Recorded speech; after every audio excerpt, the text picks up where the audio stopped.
miséricorde. Que toute la gloire te revienne. Pour le souffle de vie. Pour ce que tu fais dans nos vies, tu nous accompagnes dans tous nos projets. Et Seigneur, tes réponses sont toujours meilleures. Amen. Que toute la gloire te revienne. Au nom de Jésus-Christ, j'ai prié. Amen. Amen.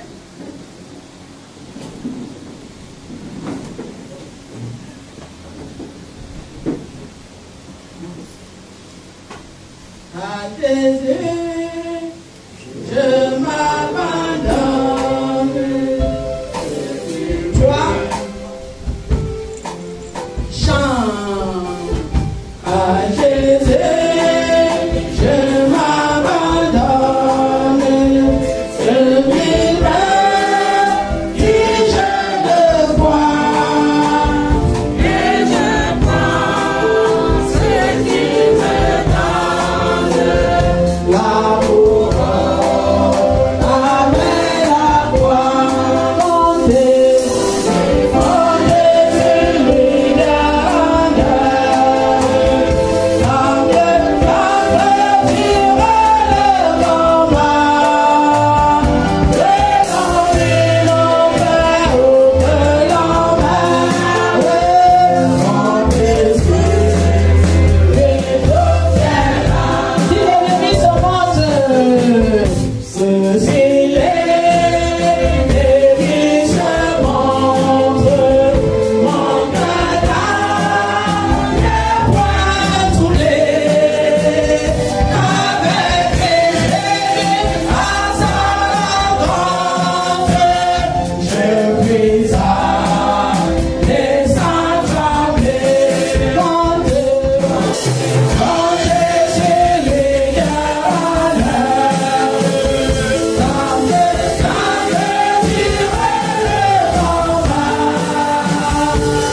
leader.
Alléluia.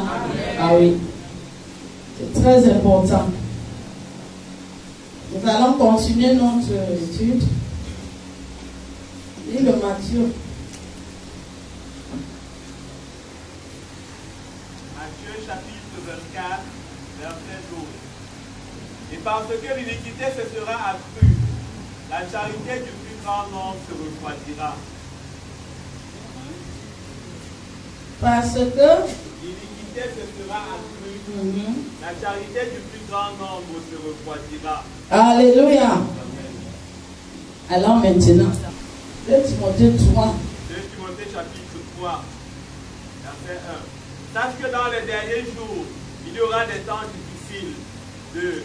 Car les hommes seront égoïstes, amis de l'argent, fanfarons, hautains, blasphémateurs, rebelles à leurs parents, ingrats, irréligieux. 3. C'est là qu'on s'arrête, non? Oh, le lit là. Car les hommes seront égoïstes, amis de l'argent, fanfarons, hautains, blasphémateurs, rebelles à leurs parents, ingrats. Voilà. On avait dit, voici la liste des choses qui peuvent faire refroidir la foi des gens. Et on était sur les parents. On va relier pour aller maintenant à un autre adjectif. On rentre, toujours, il faut toujours rentrer. Alléluia. Aujourd'hui, on va regarder un aspect aussi que l'accouchement cause ou crée ou amène. Alléluia. En tant que parent. On peut appeler ça les effets indésirables de l'enfantement. C'est ça, non? De l'enfantement. Quand tu accouches, quand tu conçois, il y a déjà ton corps qui se métamorphose. Ça veut dire que tu prends du poids, tu peux avoir des vergetures. Alléluia. Et qui continue même jusqu'après l'accouchement. Parce que la plupart des transformations des femmes, c'est quand elles ont commencé à accoucher. C'est pour ça qu'on demande souvent, quand on fait les mariages, est-ce que quand la femme va changer, est-ce que tu vas toujours l'aimer? Puisque tu peux l'épouser mince. Les accouchements font qu'elle devienne toi-même. Il faut que tu l'aimes. Alléluia. Ça, ce sont les transformations de l'accouchement. Et ce n'est pas toujours ok. Alléluia. Maintenant, quand tu vas accoucher, il y a la douleur de l'accouchement même, qui n'est pas facile. Les médecins ont voulu aider avec la péridurale, qui a aussi un effet indésirable. Parfois, ça peut jouer là sur tes membres inférieurs. Alléluia. Donc, moi, quand je veux construire une famille, je choisis l'accouchement avec douleur. Alléluia. Parce que c'est le monde de Dieu. Le modèle de Dieu, le mode opératoire de Dieu, autant pour moi. Alléluia. C'est son mode opératoire. Accoucher, il avait dit la douleur de l'enfantement. Là-bas au jardin, c'est pas ça. Alors, quand tu vas donc accoucher, tu as des risques. Tu peux y mourir. Il y a beaucoup de femmes qui sont mortes parce qu'elles accouchent. C'est pas ça, hein? Il faut souvent penser. C'est ça que je veux parler. Parfois, tu meurs, tu laisses l'enfant. Parfois, toi et l'enfant, vous mourrez. Parfois, l'enfant meurt. Ainsi de suite. Pourtant, tu viens de passer le temps de la grossesse, un grand temps de sacrifice. Je ne veux pas revenir à ce que j'ai dit la semaine passée. Tout ce qu'un enfant peut poser à un parent. Alléluia. Tu peux être césarisé. Ça veut dire qu'on peut ouvrir ton ventre. Et quand tu as déjà eu une opération, on va coudre. Ça va rester une tache, tout ça reste petit. Ça va rester une tache. Et ça, ce sont des effets indésirables de la... C'est pas ça? Oui. Tu peux être sujet à l'épisotomie. Ça veut dire l'épisode, c'est on te coupe plus que le bas pour élargir, parce que l'enfant n'arrive pas à sortir les épaules là, ce n'est pas souvent facile. C'est vrai que le Seigneur lui a fait payer un liquide qui, quand tu veux déjà accoucher, accompagne de la pose des os, mais parfois, ça ne passe. Allez, crac. Donc tu vivras désormais avec une couture en bas. Alléluia. Et si celui qui t'a cousu n'a pas bien cousu, tu vas rester dans ses défauts. C'est toujours les choses de l'accouchement que les enfants doivent considérer. Et quand tu accouches, on dit heure d'accouchement, on met. Après, on dit heure de délivrance. Ça veut dire qu'il y a une délivrance, il y a un esprit de délivrance dans l'accouchement. Vous avez compris maintenant, non? Donc quand tu es enceinte là, tu vas passer à une phase de délivrance.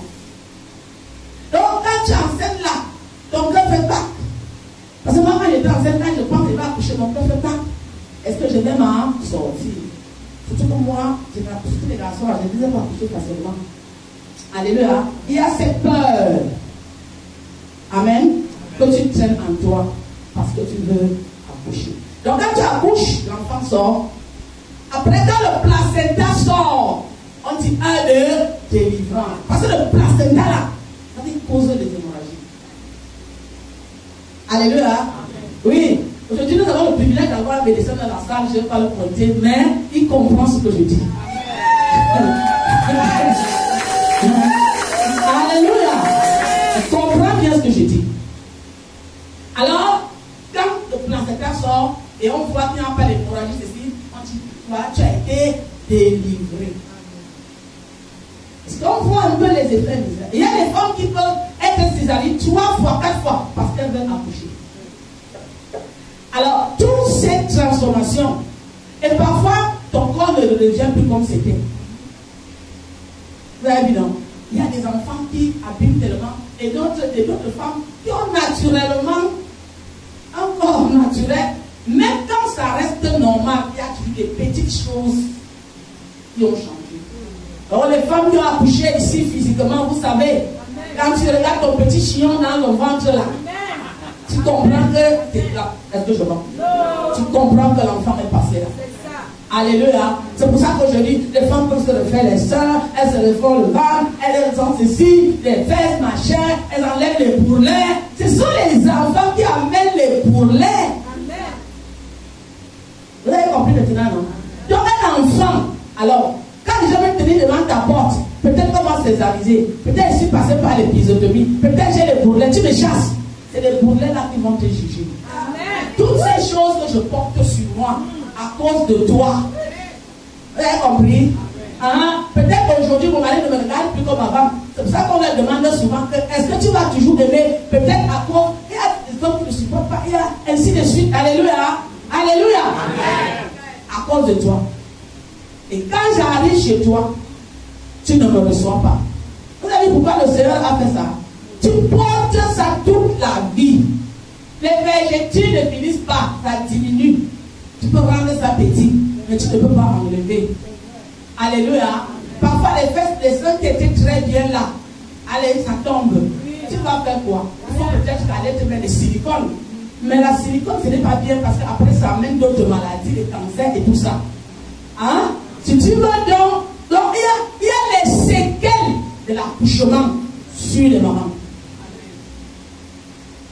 Est-ce qu'on comprend? Amen. Il y a des femmes qui ont dit je n'accouche pas. À ça on va casser mon poste. Alléluia. Elle refuse d'accoucher. Donc on devait comprendre qu'il y a beaucoup de risques. Il n'y a pas seulement que je n'ai pas mangé telle nourriture. Non, il y a aussi des risques de vie et de mort. Des risques de ce que ton corps là ne soit plus aimé. Ouais, non. Oui, par qui que ce soit. Est-ce que je parle et que les gens entendent? Amen. Donc, nous devons considérer les parents à cause de ça aussi. Vous avez compris maintenant, non? Vous pensez seulement que c'est que nous, il y a beaucoup de choses. Il y a des femmes qui ont accepté qu'on les opère jusqu'à 4 fois. Parce que l'opération, c'est 3 fois. Mais elles ont risqué, parce qu'elles voulaient seulement les enfants, que le docteur opère. Elle conçoit, elle n'enlève pas. Elle va avec le risque jusqu'à se faire opérer 4 fois. Parce qu'elle voulait t'accoucher. Donc il faut souvent penser à ça. Ce n'est pas seulement les besoins de retraite. Non, nous abandonnons souvent nos parents au village. Nous les abandonnons au village. Au Cameroun, nous les abandonnons au village. Il y a des gens, on dit que ton père là, tu ne l'as pas entré ta mère là. Hein? Elle porte les choses là. Vous avez vu maintenant pourquoi Dieu dit qu'il a mis la promesse. Honore ton père et ta mère, afin que tes jours soient pour eux. Vous comprenez bien maintenant pourquoi il a dit ça. Et le père est là pour travailler l'argent. Parce que normalement, Dieu a donné un travail à la femme, un travail qui n'a pas de contraintes. Elle peut travailler à leur champ, à son heure, elle peut travailler le travail de son heure. Alléluia. Parce que le papa, tes besoins seront tournés vers ton mari. Le papa, lui, il assure la nourriture, il assure l'école, il assure ceci. Et quand l'éducation te dépasse, quand l'enfant t'a dépassé, tu l'appelles, il tape comme un père. Donc il y a une complémentarité. Alléluia. Donc le papa peut même marcher avec les babouches parce qu'il est en train de vous subventionner. Il subventionne aussi la mère. Est-ce que vous avez vu? Donc quand on dit souvent, femme au foyer, comment c'est ça? Consommatrice improductive. Ne dis plus ça, il faut le dire. Le travail que la femme fait à la maison est évalué au tribunal à 40%. Parce que si ta cheville n'est pas bien lavée, si tu ne manges pas bien, si tu n'es pas bien dans ta tête, tu vas aller gagner de l'argent. Elle est là avec les enfants, elle monte, elle descend, elle fait ceci. Tu vas faire quoi? Moi j'ai commencé à faire quelque chose quand les enfants avaient déjà la licence. C'est là que j'ai commencé à travailler, faire des choses. Parce qu'il fallait que je sois là. Bien que mon mari m'aidait quand j'étais petit, parce que j'étais malade. Et il les lavait. Il les a lavés jusqu'à ce qu'ils puissent se laver seuls. Parce que j'étais malade. Alléluia. Mais après, je faisais d'autres choses.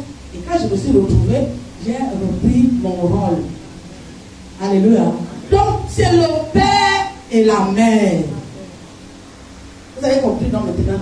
Et même dans le spirituel, nous avons des séquelles. Nous avons des séquelles. Il y a des enfants qui veulent même que tu meurs. Je vais vous donner un témoignage. Ils veulent que tu meurs.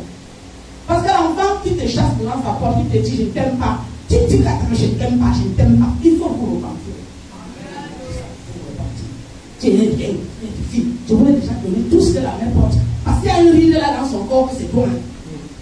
C'est vrai que l'autre vient enfin ajouter la ride, mais c'est toi. Parce que tu es venu, tu as laissé les choses. Tu as laissé les couteaux, tu as laissé les bisous dans son couteau.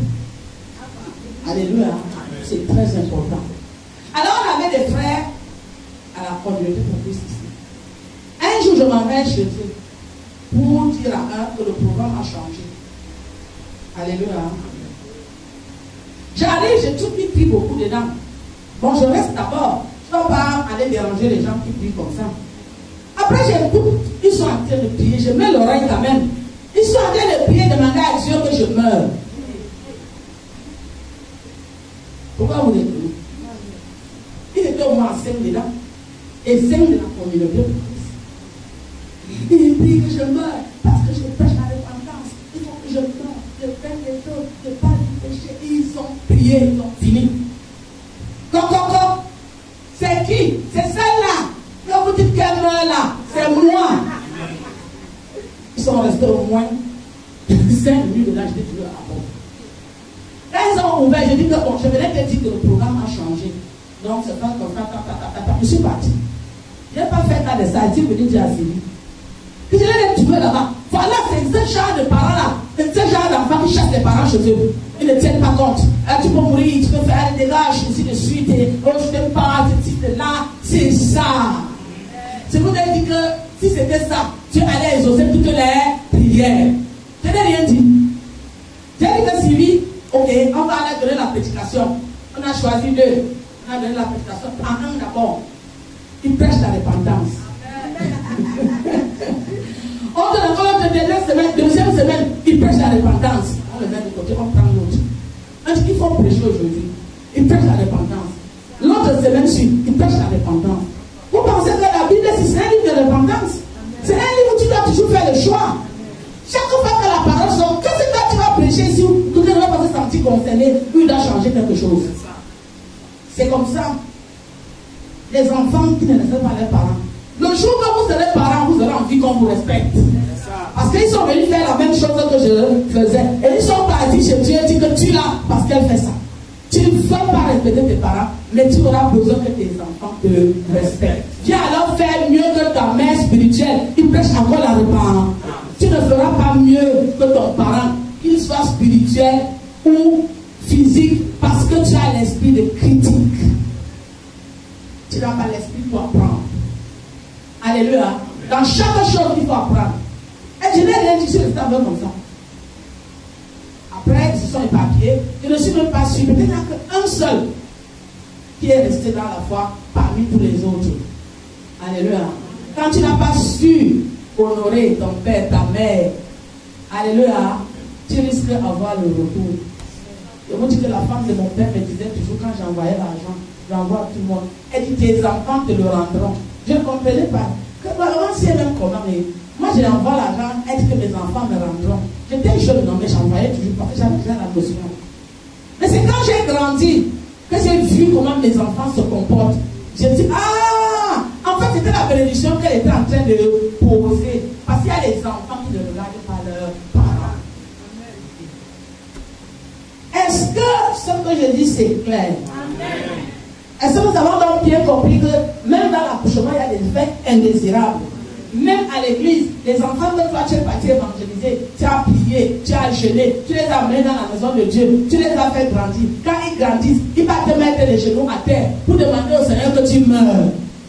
Et quand tu apprends ça, en tant que mère, tu fais quoi? Un enfant, tu tâches de Dieu avant l'autre. Alléluia. Mais il y a des pasteurs. Paul même à des moments livrer des gens comme ça, Satan, hein. Mais moi je me dis non, un enfant que j'ai accouché, je l'ai accouché. Alléluia, je le remets entre les mains du Seigneur. Le Seigneur lui nous saura ce qu'il va faire. Qu'avec une soeur en Christ, elle ne dit même plus. Elle me disait toujours en passant, à Wambo, elle ne m'a pas qui ouais. Oui, mais dit, mais Jésus.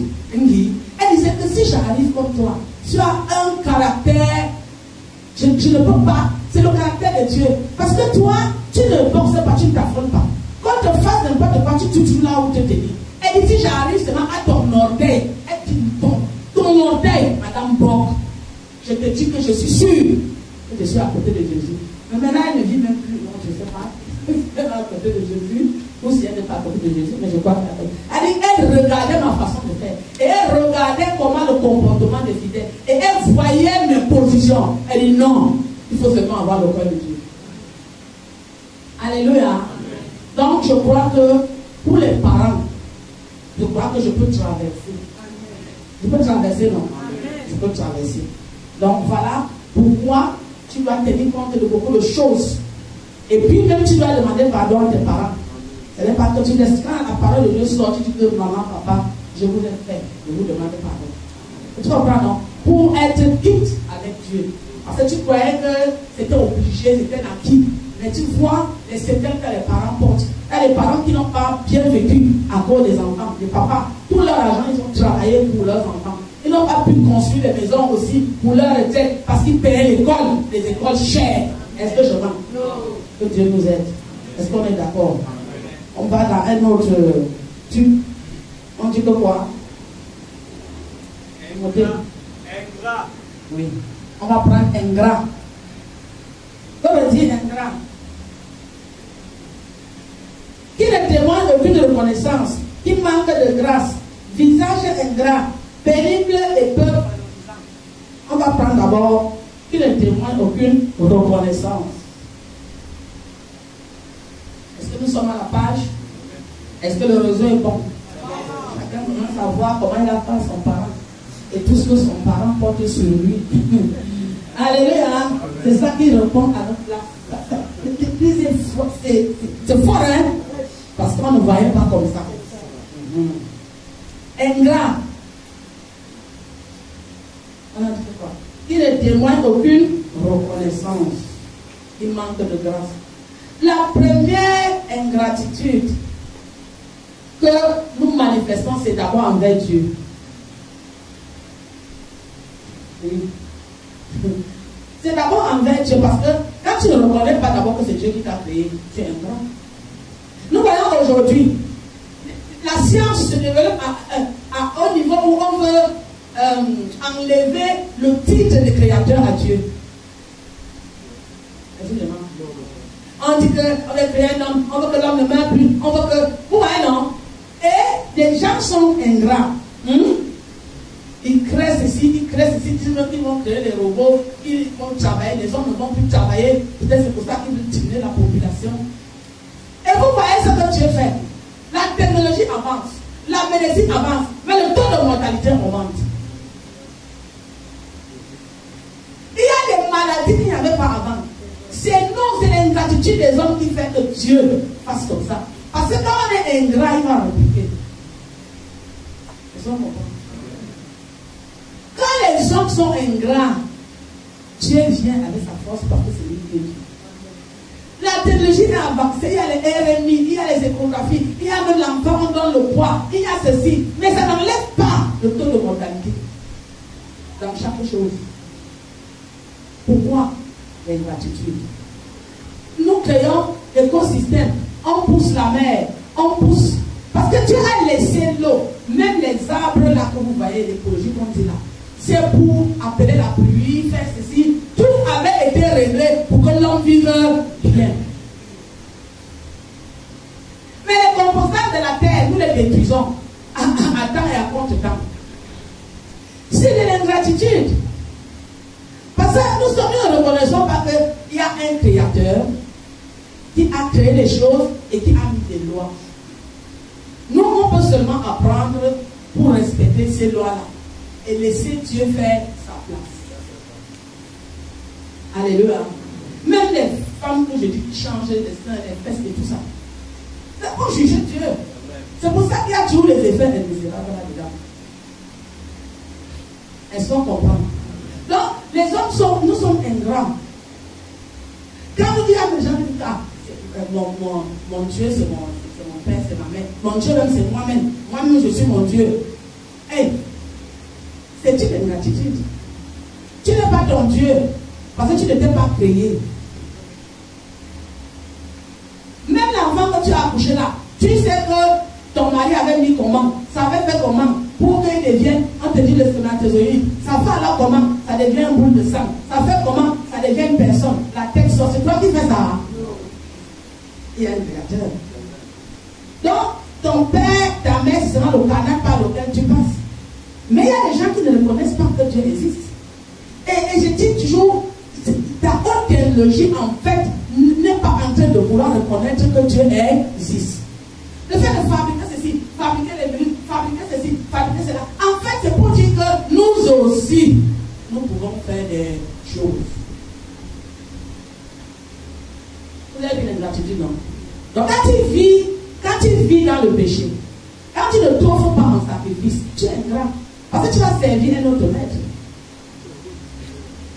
Vous avez compris maintenant? Tu vas servir un autre maître et ça va heurter Dieu. Et Dieu ne verra pas en toi la reconnaissance. Si tu es dans le siècle présent et que tu as tous ces trucs que nous sommes en train de vivre là, mais tu es ingrat. Parce que Dieu a fait le monde à telle enseigne que les hommes se tiennent. Est-ce que vous comprenez?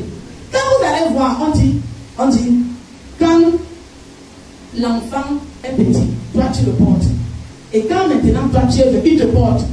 Ça veut dire quoi? Si on fait l'équilibre, c'est le père qui fait souvent. Hein? Ça veut dire qu'il y a quelque chose qui. Hein? Faisons un peu. Ça veut dire que l'enfant, quand il est petit, c'est toi. Et quand toi tu es vieux, c'est lui. Vous ne voyez pas? C'est collé. Alléluia. Là où le Seigneur dit, il dit, paie mes brebis. Il dit, quand tu seras vieux, on t'amènera là où tu ne voudras pas. C'est dans le livre de Jean. Dans chapitre 21, verset 10. Voilà, verset 18 à 19. En vérité, je te le dis, quand tu étais plus jeune, tu te saignais toi-même. Lis un peu en haut. Ah, il dit père. Oui. 15. Après qu'ils eurent mangé, Jésus dit à Simon-Pierre, Simon, fils de Jonas, m'aimes-tu plus que le même ceci? Voilà. Il lui répondit, oui, Seigneur, tu sais que je t'aime. Jésus lui dit, fais mes agneaux. Voilà. Il lui dit une seconde fois, Simon, fils de Jonas, m'aimes-tu? Pierre lui répondit, oui, Seigneur, tu sais que je t'aime. Jésus lui dit, fais mes brebis. Voilà. 17. Il lui dit pour la troisième fois, Simon, fils de Jonas, m'aimes-tu? Pierre fut attristé de ce qu'il lui avait dit pour la troisième fois, m'aimes-tu? Et il lui répondit, Seigneur, tu sais toutes choses, tu sais que je t'aime. Jésus lui dit, fais mes brebis. 18. En vérité, je te le dis, quand tu étais plus jeune, tu te saignais toi-même, tu allais où tu voulais. Mais quand tu seras vieux, tu étendras tes mains et un autre te saignera. Tac, vous avez vu, non? Tu paies les brebis. Parce que quand toi, la pierre, il a dit ça 3 fois, non? Il faut les pète. Il faut les nourrir d'un verre pâturage. Il il faut bien les enseigner. Vous avez compris? Pourquoi la parole fleuratée là, je ne suis pas dedans. Une parole qui blasphème le Saint-Esprit, je ne suis pas dedans. Les gens doivent être bien enseignés pour savoir ce qu'ils doivent faire dans le futur. Il dit paix 3 fois. Parce que quand toi là, tu crois que tu es comme ça là, quand tu seras bien, tu vas tendre la main. On va même t'amener là où tu ne veux pas. Parce que pour enlever une maman de sa maison, pour l'amener chez toi, il faut négocier. C'est pas ça? Il faut négocier. Parce que tu ne peux pas m'enlever là où je suis là. Hein. Pour m'amener même au Canada, c'est difficile. Non, il faudra que tu négocies. Parce que je n'ai même pas envie d'aller dans la maison de quelqu'un. Est-ce que je rentre? Les mamans du village. Il dit, si tu paies les brebis là, tu vas tendre la main, ils vont saisir. Donc, c'est l'éducation de l'enfant. Vous avez vu, non? Même dans le spirituel, on devait voir dans nos maisons, je ne sais pas pourquoi le Seigneur m'a ramené, où on te trouve, quand tu es maman babinéquée, c'est comment c'est maman de l'église, elle est en train de vieillir chez toi. C'est pour ça que le Seigneur a dit qu'en Israël, il n'y a pas de stérile. Si tu es une maman qui a accouché, tu n'as pas accouché physiquement, tu as accouché dans l'église, tu dois vieillir dans une maison. Quand je pars chez une soeur d'un certain âge, elle a duré dans l'église, elle n'a pas un enfant, je dis, ma soeur, tu n'as pas bien travaillé. Quand tu as bien travaillé, Dieu va choisir. Parce que c'est lui qui répond, c'est lui qui récompense. Même si tout ne vient pas, il va choisir même 1 ou 2. Ils vont venir t'assister. Mais comme nous sommes à l'église, on ne reconnaît pas. C'est seulement la Chanel, les Chanel. Voilà ce qu'il dit à Pierre. Que quand tu seras, tu vas tendre la main, c'est les brebis là. Alléluia. Voilà, vous qui vous occupez souvent de vos enfants, tu vas accoucher les enfants, tu adoptes aussi. Ne regardez pas les enfants si comme vous les regardez là. Les enfants, vous allez les tendre la main quand vous serez vieux. Que ça entre bien et qu'à partir d'aujourd'hui, vous changez. Quand je vois Kéti avec sa maman d'enfant là, je dis que, elle a son jeune âge, elle a déjà adopté ses 4 ou ses combien d'enfants, ça me fait plaisir.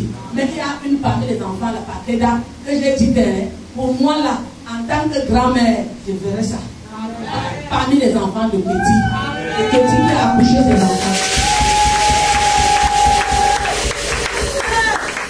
Ça me donne la joie. Je comprends que le message, puisque elle nous l'avons adopté. Elle nous l'avons adopté, sa mère était morte depuis. C'est nous qui avons tout fait jusqu'aujourd'hui, comme elle est là. Si elle est quelque chose, elle doit à Dieu, comme sa mère aussi qui est morte, et à nous.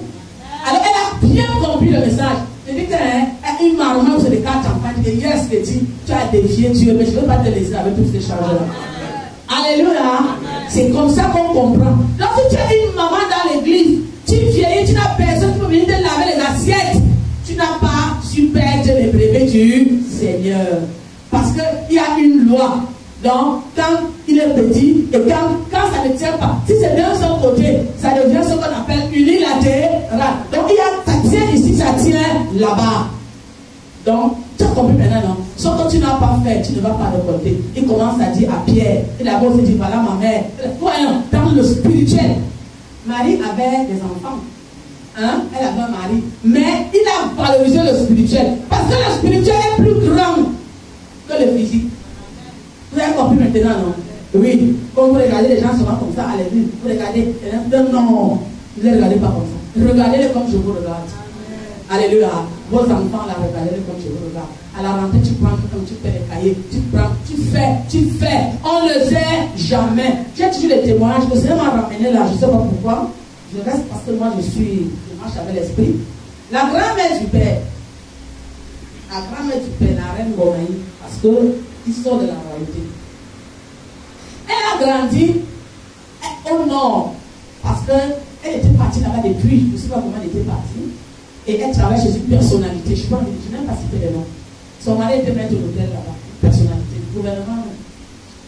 Et elle a élevé beaucoup d'enfants, parce qu'il y avait que ma belle-mère et son frère, parce que les autres enfants les avaient perdus. Et il y a les ministres qui ont grandi là-bas. Le père est né à Garoua.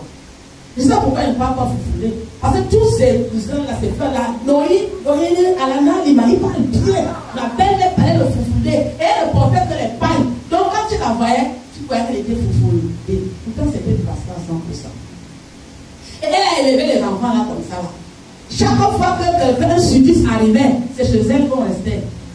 Et j'avais constaté que quand ils sont venus en retraite, c'est les enfants là, mon mari disait qu'on était encore jeune, celle-là était déjà, quand ils avaient déjà de l'argent, on s'occupait d'elle. Vous avait continué pour la construction de sa maison. Il mettait les salons, il mettait ceci. Ils étaient là. Même ceux qui étaient ministres à l'époque, tu entres là-bas, tu souvent pour qu'il enlève même 10 millions. Il te donne.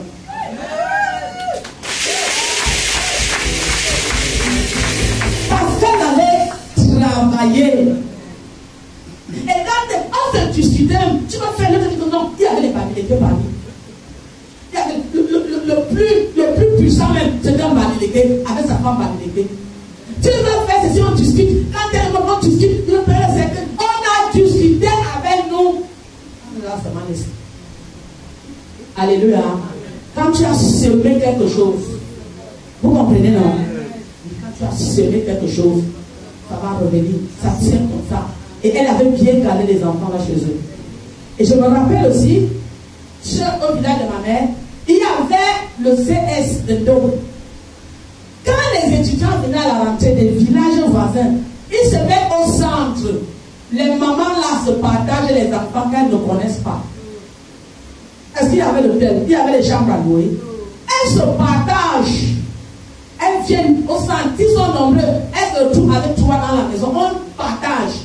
Le rôle des enfants, c'était de puiser l'eau, chercher le bois. La grand-mère prépare, toi tu vas à l'école, tu dors. Alléluia. Et ces enfants reconnaissaient toujours. Dieu a fait les hommes comme ça, pour que les hommes vivent les uns d'entre les autres. Et qui est la récompense? C'est pour ça qu'on parle de la charité. La charité, c'est de te mettre à la place des autres. Vous avez compris maintenant? Et c'est comme ça qu'ils faisaient. Et quand on partait en vacances, on les trouvait. On apprenait aussi leur chanson. Alléluia. La chanson de l'école. Avec son directeur, Benoît Tchebangal. Et son surveillant, Malem Maloba. Malem Maloba, c'était Malem. Et son secrétaire, Bikoum Victor. Ils forment la direction du CS de Ndou. Les enfants là-bas étaient intelligents. Hein? Il y a les professeurs, en plus, ce n'est pas tout. Anya Bomba, les sciences naturelles, Zéné Philippe, les mathématiques. Ouais, non? Parce qu'on les trouvait là-bas chez ma grand-mère et on apprenait leurs chansons. Ils étaient aussi devenus nos frères, nos oncles, nos cousins. Qu'est-ce que c'est là?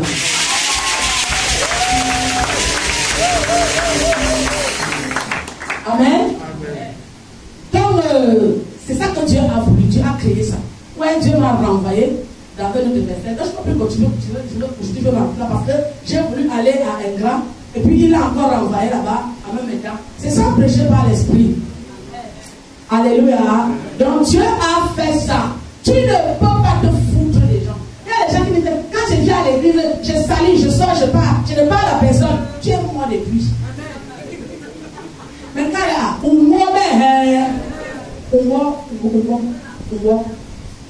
alléluia. Les gens que Dieu a mis là, c'est pour toi. Et il t'a mis là, c'est pour eux. Il a dit, paie mes brebis, quand tu seras vieux. Hein? On a dit que c'est quoi là en français, c'est quoi? On te tient. Hein? L'équilibre. L'équilibre, voilà, j'ai dit ça. Il y a l'équilibre. Bien aimé, peuple de Dieu. Si tu n'as pas fait ça, mon frère, tu auras les réponses. Pas comme tu veux. Vous avez compris, non? Cela ne veut pas dire qu'on fait une foi aveugle. Non, on ne fait pas une foi aveugle. On regarde, on sait comment on avance. C'est vrai que les temps d'aujourd'hui ont changé. Parfois, tu ne peux pas. Mais tu as toujours un petit chemin pour faire la charité. Ça peut plus être comme nos parents faisaient avant, n'est-ce pas? Mais tu peux toujours faire la charité.